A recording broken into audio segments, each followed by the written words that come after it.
Bonjour, bienvenue à Québec Réveil. Il est 11h54 minutes. Marjorie Champagne au micro. L'an dernier, on avait un partenaire majeur qui était MaTV Québec, qui là sont en restructuration et donc ils n'ont pas renouvelé leur partenariat pour cette année. Donc là, nous autres, on s'est comme reviré de bord. On s'est dit, on se retrousse les manches, puis on va faire du financement participatif sur la ruche. Là, ce qui est assez le fun, en fait, c'est qu'on s'aperçoit que cette émission-là est en train de devenir indépendante et est financée, va être financée, en tout cas, par sa communauté.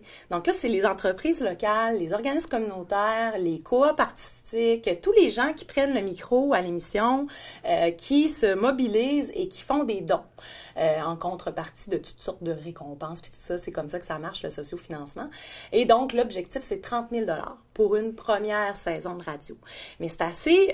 moi, je trouve que le concept est trippant parce qu'on voit que ça marche, les gens embarquent, puis c'est vraiment une émission qui va être financée par la population, finalement. Fait que ça, on devient vraiment indépendant, puis on devient un vecteur qui va véhiculer les messages du citoyen, de la citoyenne, l'information locale aussi, très axée Québec. Donc ça, c'est très réjouissant de voir que ça fonctionne bien, la campagne. Étant donné que l'émission, célèbre maintenant ses 3 ans, ça va être la 4e année de Québec Réveil en septembre.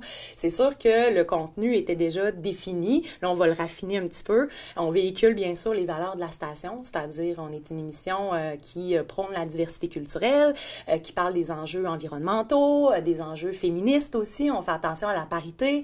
Fait que tout ça fait partie des valeurs.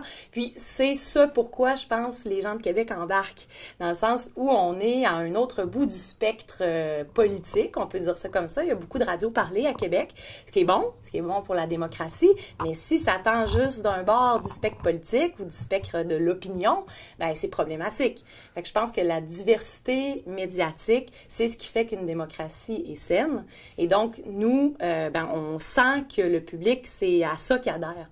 Ils veulent quelque chose de différent parce que, justement, il y a un petit manque, je pense, par rapport à la radio à Québec qui est pas mal juste placé d'un côté. Mais on pouvait pas se résoudre à abandonner, en fait. C'était comme...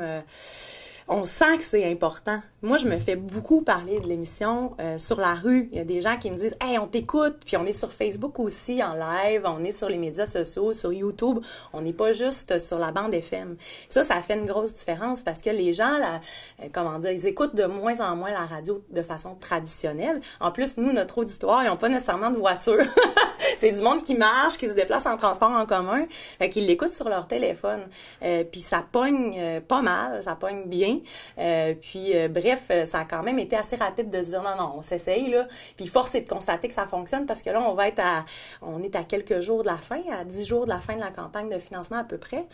Puis on est tout près d'atteindre l'objectif, là. Il nous manque pour le moment 7 000 $. Puis on a bon espoir de faire une 2e saison là, à partir de janvier. Fait que non, je pense qu'il n'était pas question d'arrêter ce projet-là. C'est trop important.